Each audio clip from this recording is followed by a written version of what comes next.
धन्यवाद प्रभु तेरा धन्यवाद।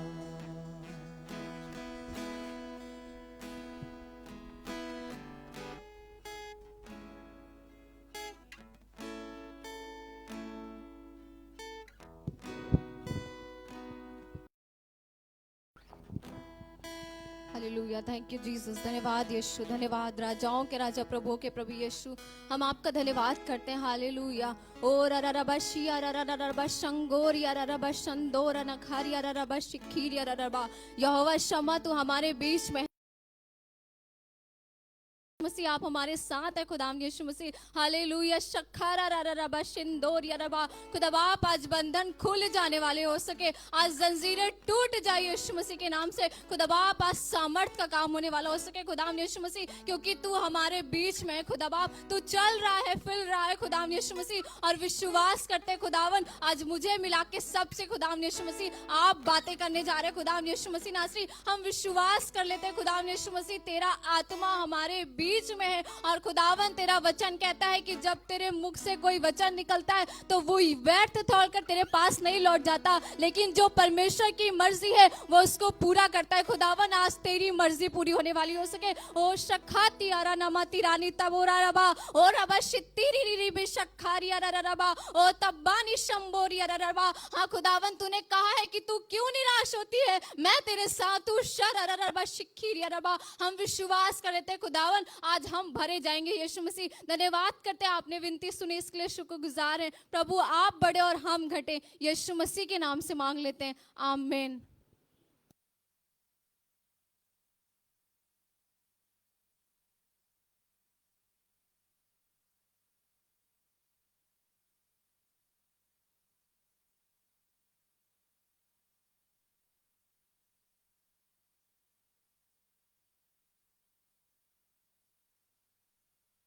Praise the lord. खुदाम यीशु मसीह का धन्यवाद करते हैं, वो महान और भला परमेश्वर है कि उसने हमें ये मौका दिया कि हम उसके नाम की महिमा कर सके, और वो हमारे बीच में है। विश्वास मानिए कि वो हमारे बीच में, इस उम्मीद के साथ बैठिएगा कि खुदावन आज कुछ बड़ा करेगा। इस उम्मीद के साथ बैठिएगा कि खुदावन अद्भुत करेगा, और आप जैसे आए वैसे नहीं लौटेंगे। आमीन। विश्वास करेगा खुदावन आज अचंभाकारी करेगा। मेरे साथ निकाल ले यशाया उसका 7वां अध्याय और उसकी 7वीं आयत।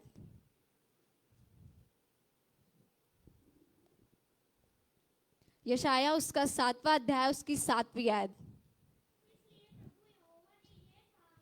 जी, यहाँ पे इस प्रकार से लिखा हुआ है कि इसलिए प्रभु यहोवा ने ये कहा है कि यह युक्ति ना तो सफल होगी और ना पूरी। हालेलुया। विश्वास मानिए कि शैतान की कोई भी युक्ति आपके जीवन में या आपके खिलाफत में पूरी नहीं होगी, क्योंकि ये परमेश्वर का कलाम कह रहा है। मैं नहीं कह रही इस बात को, लेकिन ये जिंदा कलाम परमेश्वर का आज मुझसे और आपसे बातें कर रहा है कि इसलिए प्रभु यहोवा ने ये कहा है। मैंने नहीं कहा है, लेकिन लिखा है इसलिए प्रभु यहोवा ने ये कहा है कि ये युक्ति ना तो सफल होगी और ना पूरी। मुझे नहीं पता आज आप किस सिचुएशन से होकर के गुजर रहे हैं, कौन सी युक्ति शैतान ने आपके खिलाफत में बना के रखी है, लेकिन आज इस बात को कहना चाहती हूँ, यहाँ पर खड़े होके तोड़ना मांगती हूँ इस बात को कि ये युक्ति सफल नहीं होगी, क्योंकि प्रभु यहोवा ने इस बात को कहा है कि आपके खिलाफत में कोई भी युक्ति सफल नहीं होगी। बीमारी की, परेशानी की, चाहे कैसी भी युक्ति हो, लेकिन खुदावंद कह रहा है कि ये युक्ति सफल नहीं होगी। शायद शैतान ने कोशिश तो करी है कि आपके खिलाफत में प्लान बनाए, युक्ति बनाए और आपको बीमारी में डाले, परेशानी में डाले, कि आपका विश्वास कमजोर हो जाए, कि इसको बीमारी में डालो, परेशानी में डालो, ये अभी देखना परमेश्वर को कुछ बोलेगा, अभी देखना अपने रास्ते से मुड़ जाएगा। लेकिन विश्वास मानिए कि ये बीमारी की युक्ति सफल नहीं होने वाली है, ये लोगों की युक्ति सफल नहीं होने वाली है, क्योंकि परमेश्वर ने इस बात को कहा है कि ये युक्ति सफल नहीं होगी, क्योंकि परमेश्वर आपके साथ है, खुदावंद हमारे साथ है। और जब परमेश्वर हमारे साथ होता है है तो परमेश्वर का प्लान पूरा होता है। शैतान की युक्ति पूरी नहीं होती है या लोगों की युक्ति पूरी नहीं होती है, लेकिन जो यीशु मसीह ने कहा होता है वो पूरा होता है। खुदा कहता है कि युक्ति सफल तो सिर्फ मेरी ही होगी। तुम प्लान कितना भी बना लो, चीजें चाहे कितनी भी कर लो, शैतान रोड़े चाहे कितने भी आपके और हमारे जीवन में लेकर के आ जाए, चाहे कितनी भी बड़ी बड़ी चीजों को दिखा दे, लेकिन वो सिर्फ दो दिन की हैं, क्षण मात्र की है। लेकिन जो परमेश्वर प्लान बनाता है वो युक्ति हाँ और आमीन के साथ पूरी होती है। विश्वास मानिएगा कि खुदावन ने आपके लिए बेहतर युक्ति बनाई है। जो उसने सोचा है वो आपके लिए हमारे सोचने से बढ़कर है। बाइबल में लिखा है कि आपको पता होगा कि हामान ने भी एक युक्ति बनाई थी। आपने पढ़ा होगा कि हामान ने भी एक युक्ति बनाई थी, जो आपको मिलेगा एस्तेर उसका 5वां अध्याय और उसकी 9वीं आयत में लिखा हुआ है कि हामान के बारे में कि हामान जो था वो, आप इसको पढ़ ले आपको अच्छा लगे। ये एस्तेर उसका 5वां अध्याय उसकी 9वीं आयत, एस्तेर उसका 5वां अध्याय उसकी 9वीं आयत। उस दिन हामान आनंदित और मन में प्रसन्न होकर बाहर गया, परंतु जब उसने मोर्देकै को राजभवन के फाटक में देखा कि वह उसके सामने ना तो खड़ा हुआ और ना हटा, तब वह मोर्देकै के विरुद्ध क्रोध से भर गया। यहाँ पे लिखा है कि उस दिन हामान आनंदित और मन में प्रसन्न होकर बाहर गया, परंतु जब उसने मोर्देकै को देखा, मोर्देकै को आप जानते हैं कि वो परमेश्वर का भय मानने वाला व्यक्ति था और वो परमेश्वर से डरता था। उसने परमेश्वर की आज्ञाओं को पढ़ा था कि तू मुझे छोड़ और दूसरे को ईश्वर करके ना मानना, सिर्फ परमेश्वर के ही आगे झुकना। यहाँ लिखा है कि उसने मोर्देकै को राजभवन के फाटक में देखा कि वो उसके सामने ना तो खड़ा हुआ और ना हटा, तब वो मोर्देकै के विरुद्ध क्रोध से भर गया। हालेलुया। यहाँ पे लिखा हुआ है कि वो क्रोध से भर गया और उसको बहुत गुस्सा आई कि ये मोर्देकै मेरे सामने उठता ही है, मेरे सामने खड़ा नहीं होता है और मैं तो जो राजा का प्रिय हूँ। हामान ये सोचने लगा, लेकिन परमेश्वर किसके साथ था?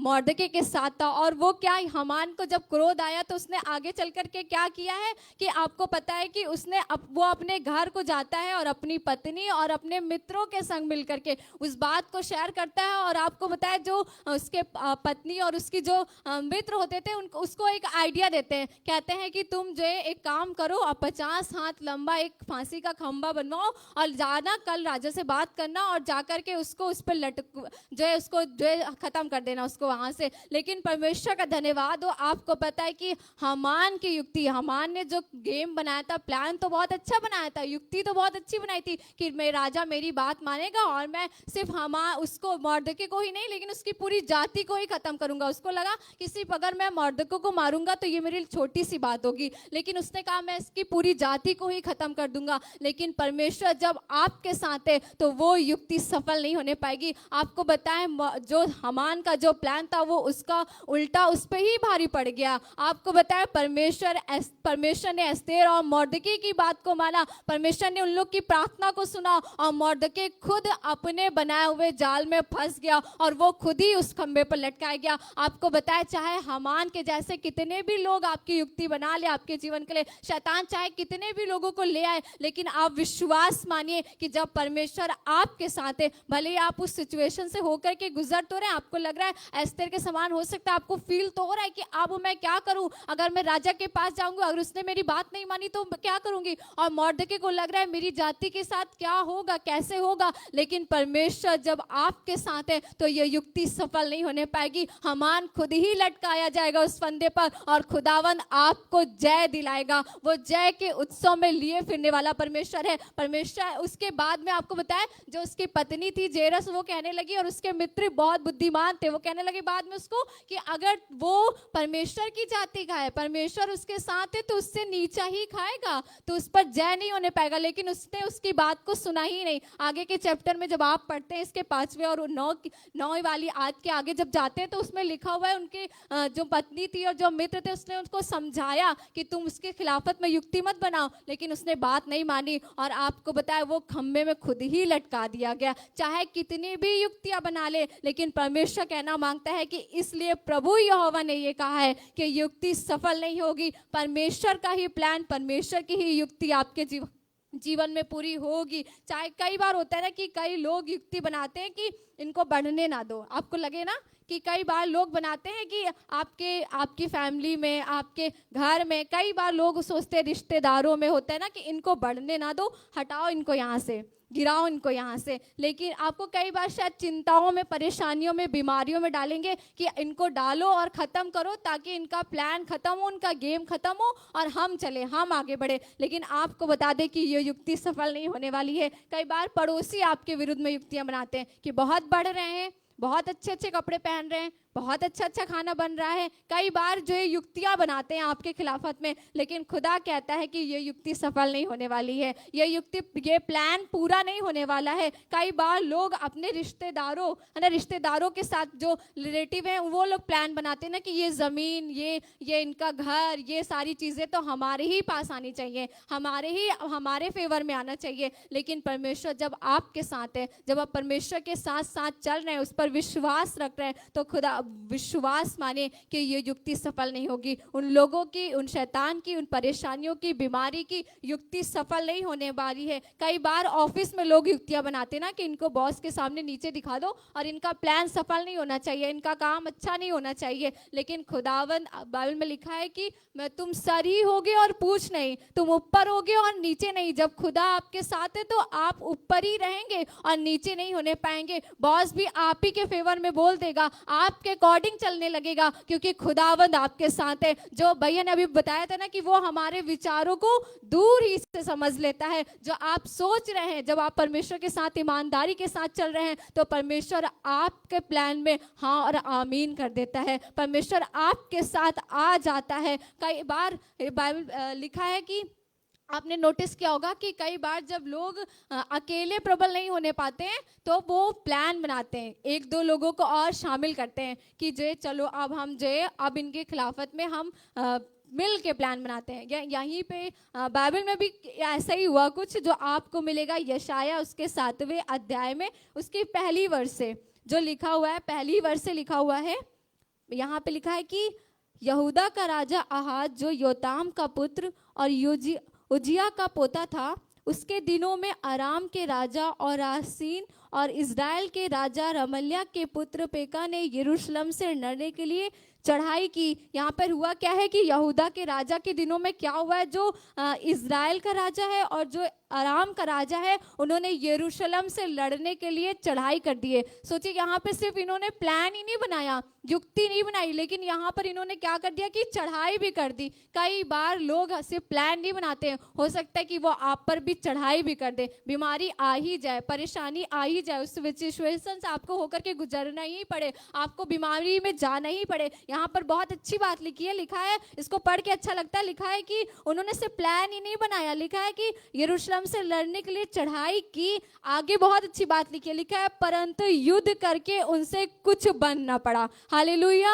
आप विश्वास मानिए, युद्ध करके उनसे कुछ बन ना पड़ा। विश्वास करिएगा कि जब खुदावंद आपके साथ है तो चाहे लड़ाई ठन भी जाए, लेकिन उनसे कुछ बन नहीं पड़ेगा। आप जयवंत होकर के बाहर निकलेंगे, आप सामर्थ से और भर कर बाहर निकलेंगे, क्योंकि खुदावंद आपके साथ है। चाहे कितने भी अराम के राजा, इज़राइल के राजा आप पर चढ़ाई कर ले, हम पर चढ़ाई कर ले, लेकिन उनसे कुछ बनने वाला नहीं है। बाइबल में लिखा ना कि युद्ध तुम्हारा नहीं लेकिन परमेश्वर का है। कलाम में लिखा है कि मत डर, क्योंकि जो हमारी ओर है वो उनसे अधिक है जो उनकी ओर है। हालेलुया। विश्वास मानिए कि जो आपकी ओर है वो उनसे अधिक है जो उनकी ओर है। हालेलुया। विश्वास मानिए। और आगे लिखा हुआ है, इसकी 7वीं आयत में लिखा हुआ है, 4थी आयत में लिखा है, और उससे कहे सावधान और शांत हो और उन दोनों धुआं निकलती हुई लुकटियों से, अर्थात रासीन और अरामियों के भड़के हुए कोप से और रमल्याह के पुत्र से मत डर और तेरा मन कच्चा ना हो। यहाँ परमेश्वर ने बहुत ही जो एक उससे कंपैरिजन कर दिया कि दोनों धुआं निकलती हुई लुकटियों से और उन अरामियों से जो भड़के हुए कोप से मत डर, क्योंकि तेरा मन कच्चा ना हो। परमेश्वर, आप विश्वास मानिए कि चाहे कितने भी रमल्याह के जैसे और कितने भी अरामी सुनामियों के जैसे आप पर क्रोध कर रहे हो, लेकिन आप विश्वास मानिए उन दोनों धुआं निकलती हुई। आपने पटाखा देखा होगा ना, कई बार हम लोग खरीदते हैं और लेकर के आते हैं बहुत महंगा महंगा, लेकिन जब उसको कई बार जलाते हैं तो सिर्फ धुआं ही निकलता है और उसके बाद वो फुस हो जाता है ना। आपने देखा होगा परमेश्वर ने कंपैरिजन यहाँ पे वैसे ही कर दिया है कि ये वो पटाखे हैं जो बम नहीं होंगे लेकिन फुस होने वाले हैं। हालेलुया। विश्वास मानिए आपकी जिंदगी में चाहे कितने भी पटाखे हो जाए जो लगे कि नहीं ये तो ब्लास्ट होनेंगे या हमारी जिंदगी तो इससे ब्लास्ट होने वाली है, लेकिन ये वो पटाखे हैं जो धुआं तो जरा जरा सा लग तो रहा है कि आप फटा, लेकिन विश्वास मानिए कि ये फटेगा नहीं, ये फुस होगा और आप जयवंत होंगे। परमेश्वर आपको बढ़ा देगा, परमेश्वर आपको निकाल लेगा, क्योंकि आपको परमेश्वर ने आपको पटाखा बनाया। वो पटाखे तो फुस होंगे, लेकिन जो पटाखा आपके साथ है वो जयवंत से बढ़कर है, वो यीशु मसीह हमारे साथ है। और जब वो इमैनुअल हमारे साथ है तो आप परमेश्वर में जय से बढ़कर जयवंत होते ही चले जाएंगे। आप हारेंगे नहीं कहीं से भी, आप जयवंत से बढ़कर निकलने पाएंगे, क्योंकि परमेश्वर हमारे साथ है। उन्होंने यरूशलेम पर चढ़ाई की कि अब क्या होगा इनका, अब तो हम इनको हरा देंगे, अब तो हम इनको गिरा देंगे, लेकिन उनसे कुछ भी बन नहीं पड़ा। वो हार गए। उन्होंने भी जान लिया कि परमेश्वर इनके साथ है, परमेश्वर इनकी ओर है, और वो चढ़ाई की लेकिन उनसे कुछ नहीं हो पाया। खुदावन जब साथ होता है तो चढ़ाई कितने लोग भी कर ले, लेकिन ये युक्ति सफल नहीं होने वाली है, क्योंकि परमेश्वर हमारे साथ है। कई बार जो है परमेश्वर हमारे लिए युक्तियों को शायद उसमें हमें जाने देता है, कई बार हमें उन युक्तियों में फंसने तो देता है लेकिन हमें गिरने नहीं देता है। आपको उसमें एक नई गवाही को उत्पन्न होगी आपके जीवन में। आप उस बीमारी में जाएंगे तो, लेकिन आपके लिए एक नई गवाही, एक नई सामर्थ, एक नया अभिषेक आपके साथ होगा। कई बार होता है कि हमारे जीवन में कई लोग प्लान बना ही नहीं लेते, लेकिन चढ़ाई भी कर लेते हैं, लेकिन खुदावन जब आपके साथ है तो उनसे कुछ बन नहीं पड़ेगा, कुछ आपका होने नहीं पाएगा, क्योंकि खुदावन आपको आगे आगे लेकर के चलेगा। बीमारी आपका कुछ नहीं कर पाएगी, परेशानी आपका कुछ नहीं कर पाएगी, और हालात आपका कुछ बिगाड़ नहीं पाएंगे, क्योंकि खुदावन आपके साथ साथ है। वो आपके आगे आगे चल रहा है, वो आपके आगे आगे रास्तों को बना रहा है, वो टेढ़े मेढ़े मार्गों को सीधा कर रहा है। भले आपको लग रहा है कि शैतान की युक्ति में हम फंस गए, हमारे लिए चीजें तो हो ही नहीं रही हैं, हम खुदावन के साथ तो चल रहे हैं लेकिन चीजें तो हो ही नहीं रही हैं, लेकिन आपको बताए खुदावन बेहतर प्लान बना रहा है आपके लिए। वो एक बेस्ट युक्ति बना रहा है जो जिसको कोई निष्फल नहीं कर पाएगा। जब वो युक्ति सामने आएगी तो आपके लिए एक बड़ा मौजज़ा होगा। लोग देखकर कह सकेंगे हाँ कि खुदावन ने इनके जीवन में देर से तो काम किया लेकिन अचंभा कार्य किया है। आप विश्वास माने कि खुदावन आपको जय के उत्सव में लेकर के फिरेगा और परमेश्वर आपके साथ साथ होगा। और एक और बाइबल में प्लान बनाया गया, आपको पता है युक्ति और बनाई गई यूसुफ के बारे में, जो आपको मिलेगा उत्पत्ति उसका 37 अध्याय, उसके पूरे चैप्टर में लिखा हुआ है यूसुफ और उसके भाइयों ने यूसुफ के खिलाफत में युक्ति बनाई। सोचिए घर के लोग ही घर के लिए ही युक्ति बना रहे हैं, उसके अपने भाई उसके लिए युक्ति को बना रहे हैं कि ये बहुत सपने देखने वाला है, ये हम पर आगे चल के चढ़ाई करेगा, आगे चल के ये हम पर राज्य करेगा, इसको अभी से हटा दो, अभी ये छोटा है, अभी से इसको खत्म कर दो और ये जो है आगे बढ़ ना पाए। कई बार हमारे जीवन में भी होता है ना कि सोचते हैं कि नहीं अभी से इनको खत्म करो, अभी से इनको हटाओ, अभी से इनको चिंता दो, अभी से परेशानी दो ताकि आगे कुछ ना हो आपके जीवन में। लेकिन शैतान चाहे कितनी भी युक्तियां बना ले, लेकिन परमेश्वर ने जो ठाना है वो पूरा होगा। वो कहते थे ना ये स्वप्न देखने वाला है, ये तो ऐसा है, ये तो वैसा है, और वो लेकिन खुदावन उसके साथ था। परमेश्वर यीशु मसीह जो यूसुफ के साथ थे और वो कहने लगे, उत्पत्ति उसका 37 अध्याय उसकी 18वीं आयत में लिखा हुआ है, पढ़ ले उत्पत्ति उसका 37 अध्याय और उसकी 18वीं आयत में।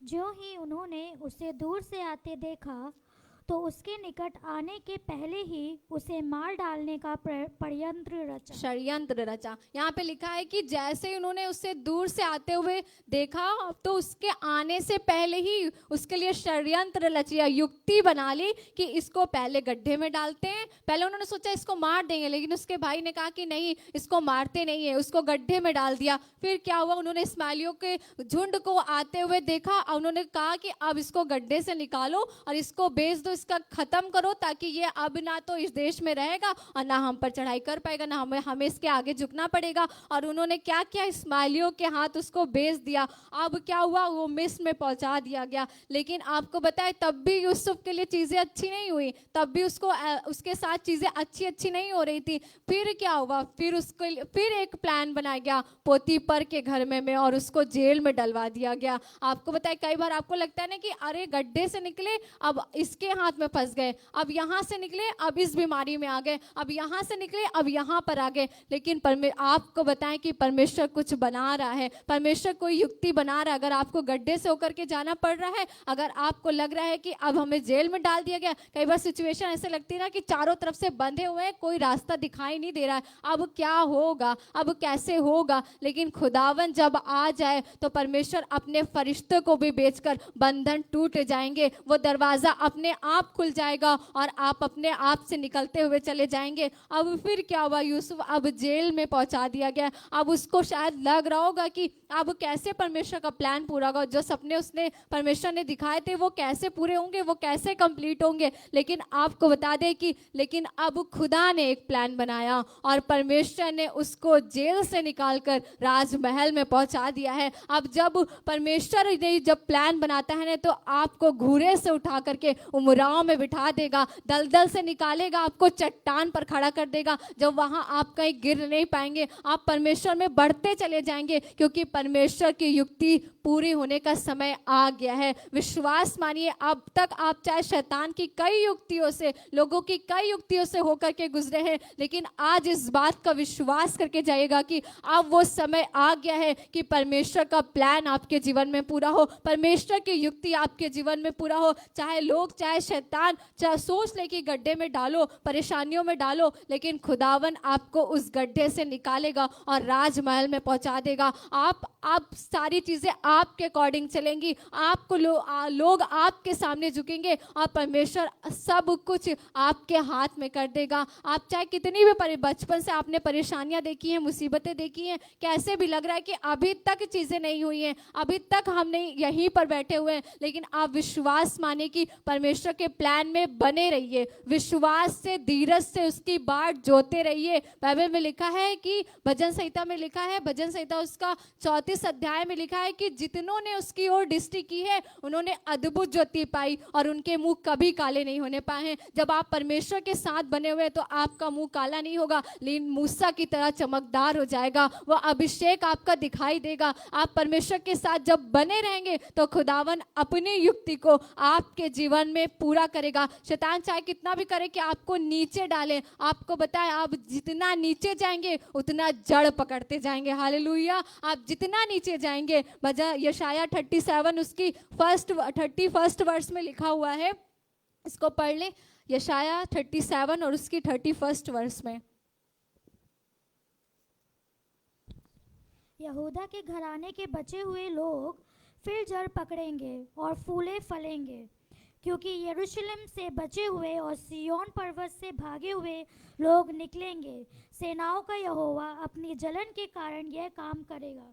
यहाँ पे लिखा हुआ है, इसकी पहली वर्ष में लिखा है कि यहूदा के घराने के बचे हुए लोग फिर जड़ पकड़ेंगे और फूले फलेंगे। बाइबल में अगर आप अपनी बाइबल में देखेंगे तो यहाँ पर स्टार बना हुआ है और इसके नीचे लिखा हुआ है कि नीचे की ओर जड़ पकड़ेंगे और ऊपर की ओर फलवंत होंगे। हालेलुया। अब विश्वास मानिए, शैतान चाहे कितना भी गड्ढे में डाल रहा है, लेकिन उसी गड्ढे में जाके आप नीचे जड़ पकड़ेंगे और जब ऊपर आएंगे तो पक्षी भी बसेरा करने पाएंगे। विश्वास मानिए कि आप नीचे गहराइयों में जा तो रहे, लेकिन इसलिए जा रहे हैं कि आप जड़ पकड़े, आप फलवंत हो और वो दाखलता बने जिस पर पक्षी भी बसेरा करने पाए, वो दाखलता बने जो दिखाई दे कि हाँ परमेश्वर ने इसको बढ़ाया। आप नीचे की ओर जड़ पकड़ेंगे। इस बात पर आज विश्वास करके जाएगा कि आप नीचे की ओर जड़ पकड़ेंगे और ऊपर की ओर फलवंत होंगे। इसलिए खुदावंत कह रहा है शैतान की कोई युक्ति, लोगों की कोई युक्ति, इसलिए प्रभु यहोवा ने ये कहा है कि कोई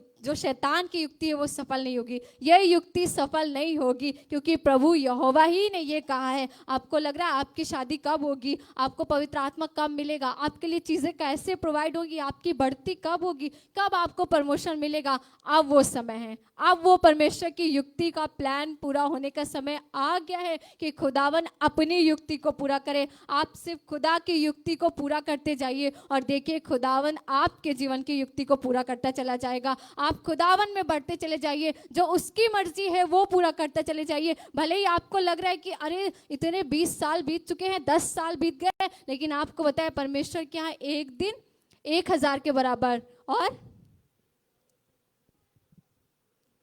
1000 वर्ष एक दिन के बराबर है। हालेलुया। आप विश्वास मानिए, आपको तो लग रहा है कि 1000 वर्ष बीत गए, लेकिन हो सकता है परमेश्वर की नजर में अभी एक ही दिन बीता हो, परमेश्वर की नजर में वो अभी सिर्फ एक ही दिन तो गुजरा है। आप धीरज से बाट जोते रहिए और परमेश्वर की ही युक्ति सफल होगी। नीति वचन 19 अध्याय और उसकी 21वीं आयत में लिखा है, मनुष्य के मन में बहुत सी कल्पनाएं होती हैं। हालेलुया।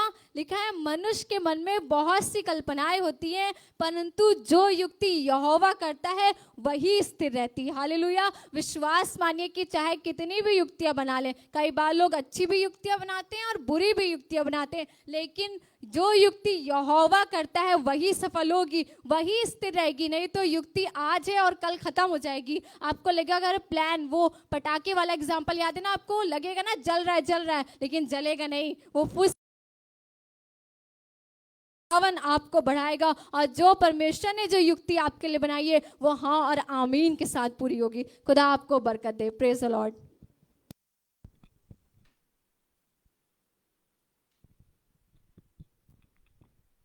Praise the Lord.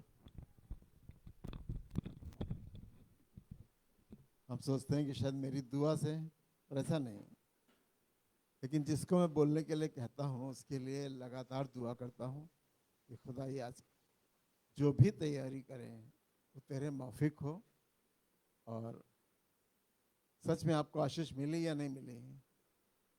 अगर हाथ उठाएंगे तो पक्का मालूम हो जाएगा कि आशीष मिली।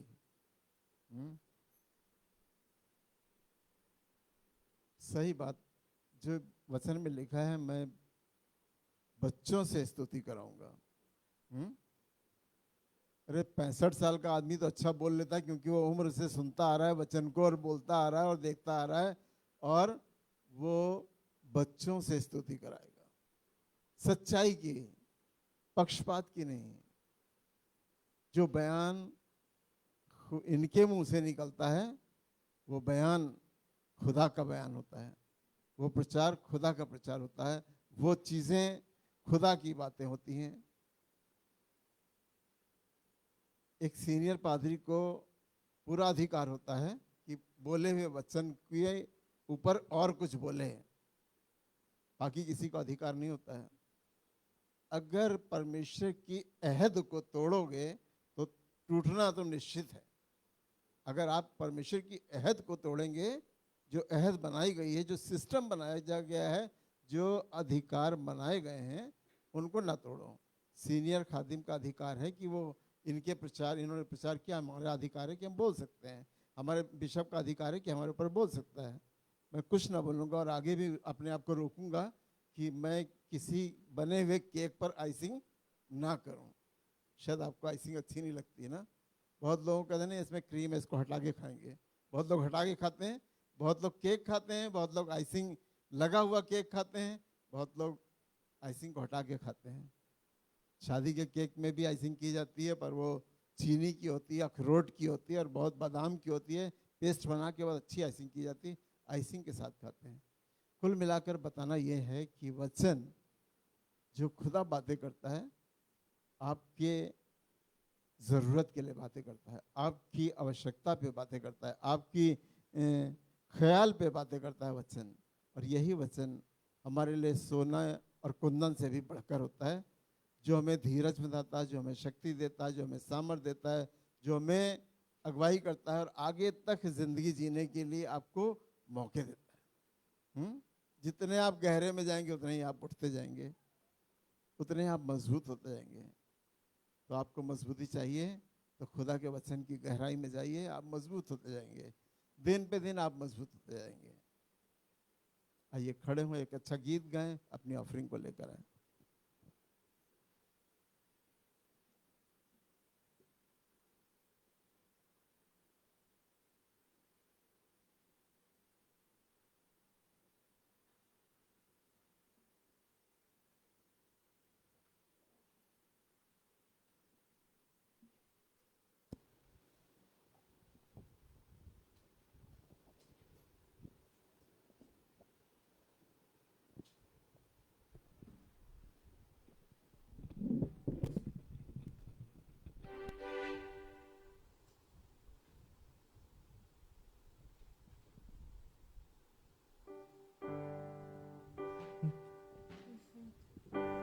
तेरी स्तुति प्रशंसा हो, तेरी हर पल महिमा हो, तेरी स्तुति प्रशंसा हो, तेरी हर पल महिमा हो। तू अवर्णित है, तू सुंदर है, तेरा पहला पहला प्यार है। तू अवर्णित है, तू सुंदर है, तेरा पहला पहला प्यार है। तेरी स्तुति प्रशंसा हो, तेरी हर पल महिमा हो, तेरी स्तुति प्रशंसा हो, तेरी हर पल महिमा हो। मेरी निराशाओं पे मेरी आशा बना तू, मेरी खामोशियों को समझा तूने प्रभु। मेरी निराशाओं में मेरी आशा बना तू, मेरी खामोशियों को समझा तूने प्रभु। तू अवर्णित है, तू सुंदर है, तेरा पहला पहला प्यार है। तू अवर्णित है, तू सुंदर है, तेरा पहला पहला प्यार है। तेरी स्तुति प्रशंसा हो, तेरी हर पल महिमा हो, तेरी स्तुति प्रशंसा हो, तेरी हर पल महिमा हो। रिक्वेस्ट करेंगे उज्जवल भाई से कि प्रार्थना में अगुवाई करें।